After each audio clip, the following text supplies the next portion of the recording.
Right, students. Having covered the stratified sampling and the systematic sampling, let's move on to the next one, that is cluster sampling. Clear?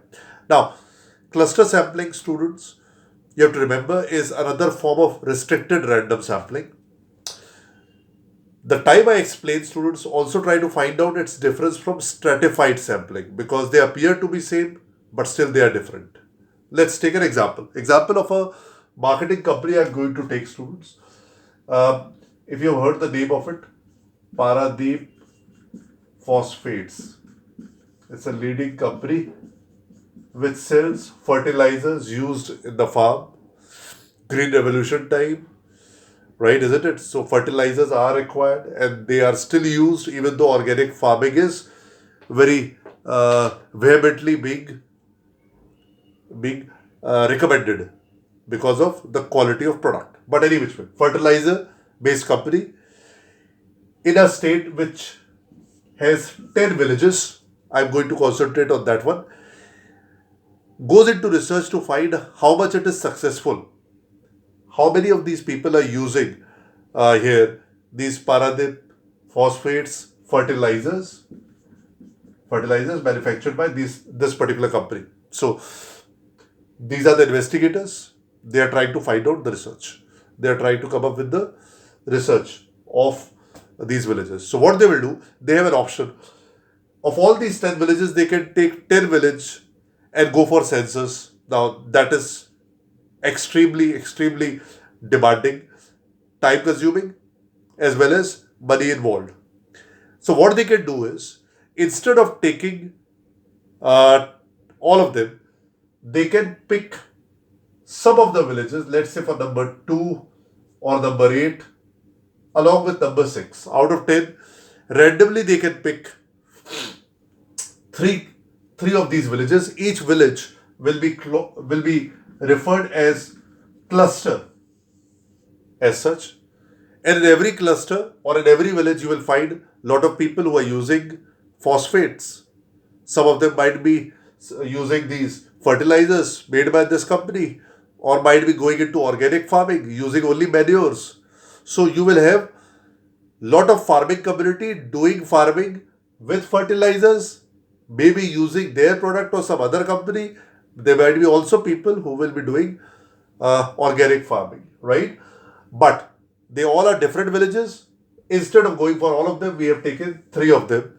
And in these three, we have the option as such, which you have to study as part of syllabus, that as far as possible in the village second, sixth, and eighth, each and every element, each and every element of the population, which I say every element of the population, students, means every farming household should be quizzed, research should be undertaken, and then whatever the results come, favorable or unfavorable, it can be used by this company for further investigation. So let's come to the point.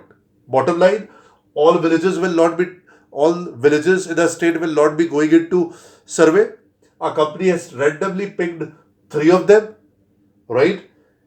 Each of the village may be having its issues, having different types of people, but all three of them, every community member, the person will be quizzed in order to find out whether they are using the fertilizer or not. Every element of the population.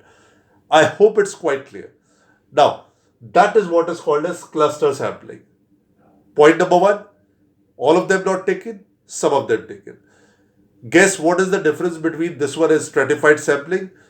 You will find it that one of them is internally homogeneous but externally heterogeneous, and the other one opposite. Am I clear? Other one might be opposite. So just think about it, which one is which one, and your answers will be there. Let's move to its merits. Requires fewer resources. Now, since you are not going to go into each and every nook and corner of the state, right, moving from pillar to post into every village, therefore, the answer will be, it will be saving a lot of money of in traveling and also conducting direct personal investigation or taking interviews, you will be saving a lot of time as well as money.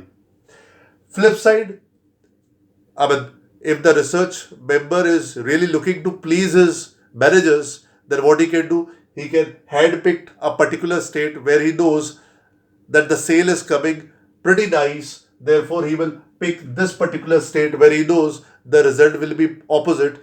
Result will be, in fact, not opposite, result will be quite useful for him, right?